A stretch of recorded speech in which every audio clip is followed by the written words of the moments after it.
Okay, a couple quick points of takeaway from my Bible study I wanted to share with you this morning before I leave out. The first being, the more and more I read of the Bible and the more and more I question when I read something that feels like a contradiction to me, the more and more I'm discovering, I realize that I think God communicates, at least to me, like I think I do, but maybe don't as well as I think I do. Yeah, clearly not. What I'm trying to say is quite literally. So there are several times where I read something and I go, that feels like a contradiction. But when I think about it more, I think, no, he didn't. That's not a contradiction. Because in A, he didn't say anything about not B. And in B, he didn't say anything about not A. A and B were two different facts that could exist at the same time. Okay, here's a for example. All through this book, he talks about, sowing and reaping the harvest and working and don't, just in plain words, don't be lazy. Work for what you want, get what you want, et cetera, et cetera.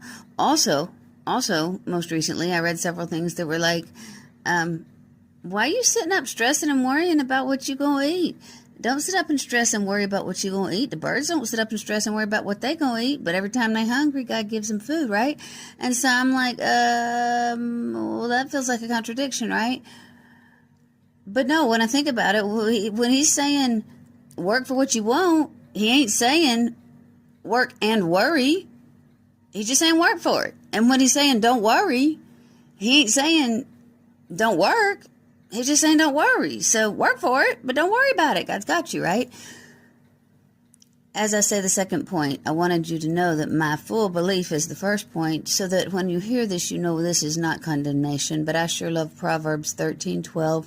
Blessed is the man who is willing to help. More blessed is he than he who merely rests in hope. As a tree of life, he bears fruit. Blessed is the man who is willing to help.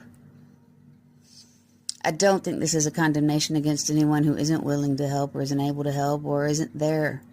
I just think it's saying that blessed is the man who is willing to help. More blessed is he than he who merely rests in hope. As a tree of life, he bears fruit. That man who's willing to help.